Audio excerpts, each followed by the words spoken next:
in love with you for years. And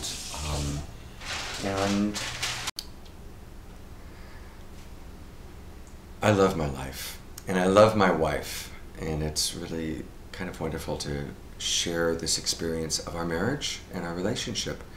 And we do this through the workshops that we teach together, and it's a constant practice. There's so much I learn in my relationship with Gabriele that I then love to share with my friends, with my clients, and at the workshops that I teach. So we thought it would be kind of fun and interesting for us to share with you, kind of honestly and authentically, some of the tools that we've developed in practice and some of the ways that we have really benefited from compassionate communication. You know, what's true for me is I've been in love with this woman for 8 years now. And finally, 2 years ago, she was willing to consider a romantic relationship. And then about 6 months after that, she was willing to consider living together.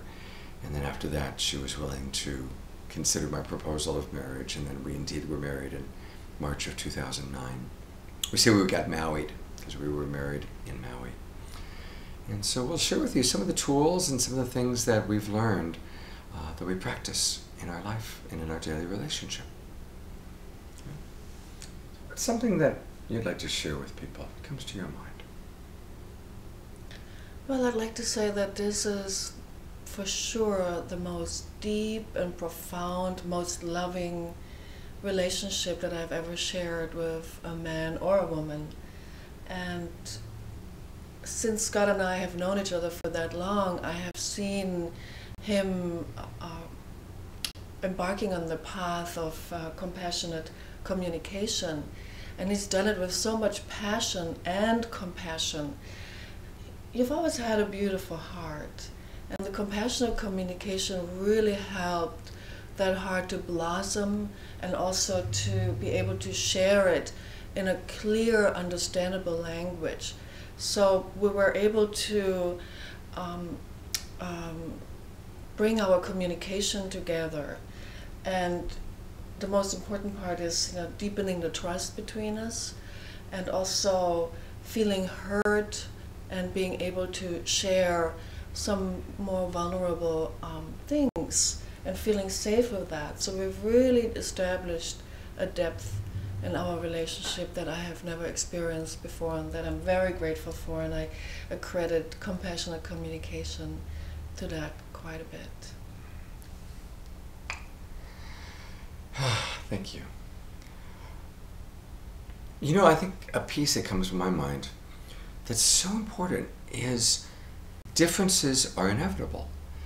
And I think sometimes we grow up thinking, oh, well, I'm going to find the perfect person, and there won't really be differences. But in fact, every day, Gabriele and I experience differences, seeing the world differently, seeing things differently. And even maybe 5 years ago, we might have judged each other, or criticized each other, or had jackal thoughts about those differences. And now it's more like a curiosity. It's more like a, really?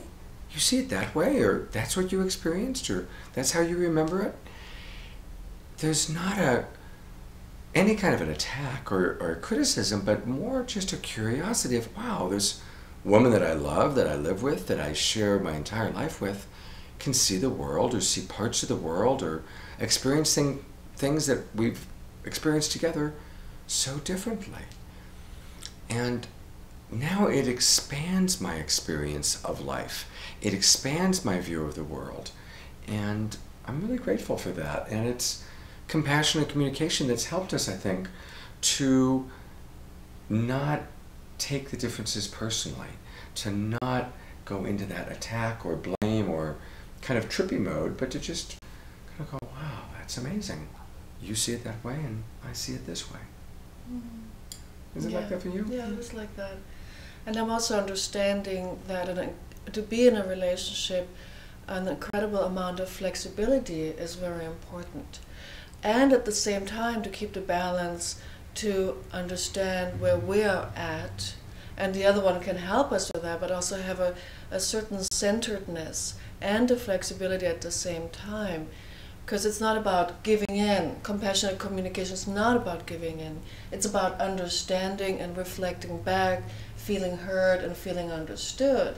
And therefore it's really important to self-reflect and then to express and to speak and give space at the same time. So there's a lot of different ingredients, and it becomes like a kaleidoscope that we put together in our understanding of the relationship and our love. Yeah, yeah. You know, it's an example that comes to my mind is we have a home together, and it's a really sweet 3-bedroom home.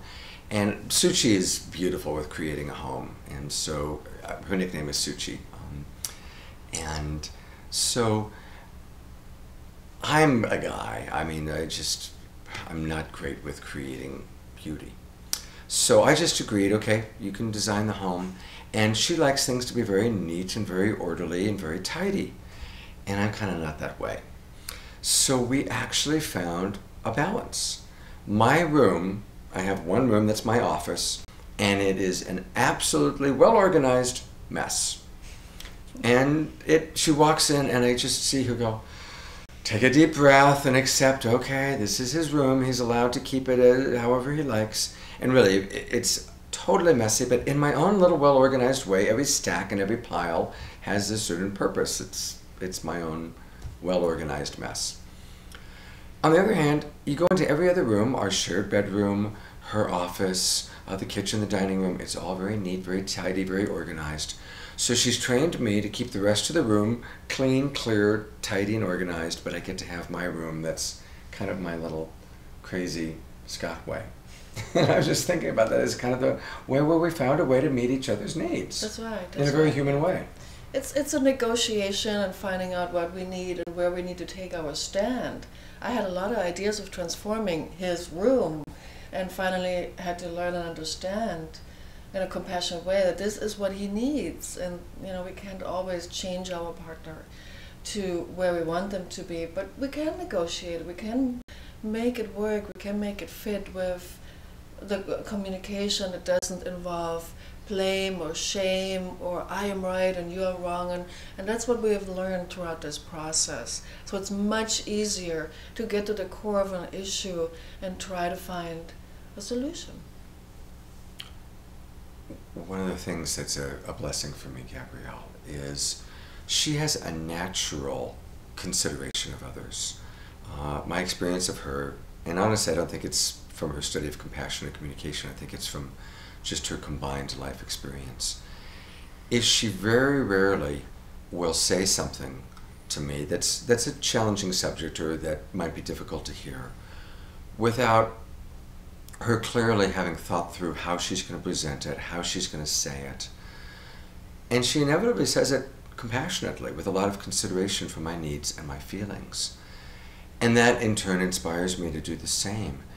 And I've noticed that instead of polarizing over things where I keep presenting my point of view and she keeps presenting her point of view, which is what happens with most couples and what I've experienced a lot in my previous relationships, she will quickly say, I'm imagining that the reason you see it this way, or I'm guessing that the reason you want to do it this way is, and she'll really seek to understand my point of view instead of just hammering me with what she wants or the way she thinks it should be. She has a very natural desire to understand me and to reflect her understanding of me, and often to lead with that, which is refreshing and creates trust and really helps me to then want to do the same with you. So I appreciate that, and that's a quality that